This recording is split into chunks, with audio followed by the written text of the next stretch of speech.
बिल्कुल ज़िमनी election PP 217 का जो रिज़ल्ट है वो तो रात ही आ गया था, लेकिन जो जश्न है वो रात से शुरू हुआ है बाबुल कुरैश पर, जो अभी तक जारी है। जो कारकुनान हैं उनकी आमद का सिलसिला जारी है और जो शाह महमूद कुरैशी का डेरा है यहाँ पर सुबह से कारकुनान हैं, वोटर्स हैं, सपोर्टरान हैं, वो आ रहे हैं और अपने अपने तरीके से यहाँ पर जो है वो एहज़ार कर रहे हैं। जो जीत कल एक मिली है ज़ैन कुरैशी को, उन्होंने 47,000 के करीब जो है वोट लिए और उनके मद्दे मुकाबिल जो सलमान नईम थे वो 40,000 वोट ले सके। इस तरह जो है ज़ैन कुरैशी को 7,000 की बढ़तरी मिली और जिसकी वजह से वो जीत सके और उन्होंने अपने वालिद की शिकस्त का जो जनरल इलेक्शन में सलमान नईम को है वो उसका मज़ा चकाया और उन्होंने बदला ले लिया।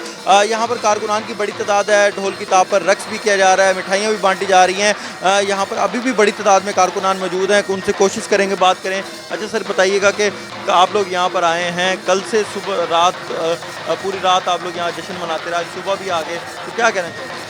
जी, हम पहले तो पीपी 217 की अवाम के इंतहाई शुक्रगुज़ार हैं जिन्होंने हम पर ये इतमाद किया है। लेकिन इतमाद हमारे पे पहले भी था, लेकिन पहले हमें जिस तरह का थोड़ा सा मसला बना है वो हमें उसकी गलतियां हमने दुरुस्त की और अल्हम्दुलिल्लाह आज पंजाब में हमने दिखाया इनको मनसूख करके कि इमरान खान के बयाने की जीत हुई है। आप ये बताएं कि जश्न मनाया जा रहा है, कितनी ज़्यादा मेहनत की गई थी? आप लोग सपोर्टरान भी हैं, आप कारकुनान भी हैं, आज ज़ैन कुरैशी जीत गए हैं, तो क्या कहना चाहिए?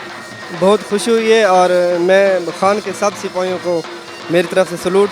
जी बिल्कुल, यहाँ पर जो कारकुनान हैं वो अभी भी आ रहे हैं। मेरे कैमरामैन अगर आपको करार हैदर दिखा सके तो कारकुनान की बड़ी तादाद मौजूद है। जो डेरा है वो मुकम्मल तौर पर भरा हुआ है और कल तकरीबन एक हफ़्ता हो गया क्योंकि यहाँ पर कैंपेन के सिलसिले में हम भी कवरेज कर रहे हैं, तो यहाँ पर जो कारकुनान हैं वो आते रहते हैं, ये जो डेरे हैं ये भरे रहते हैं। तो आज कल जो है जैसे ही जीत हुई हो तो आज सुबह से ये कारकुनान जो हैं वो यहाँ पर मौजूद हैं, नारेबाजी की जा रही है ज़ैन कुरैशी के हक़ में, इमरान खान के हक़ में, पीटीआई के हक़ में, और इनका यही कहना है कि जो ये जश्न का सिलसिला है ये आने वाले दिनों तक तो जारी रहेगा। जी।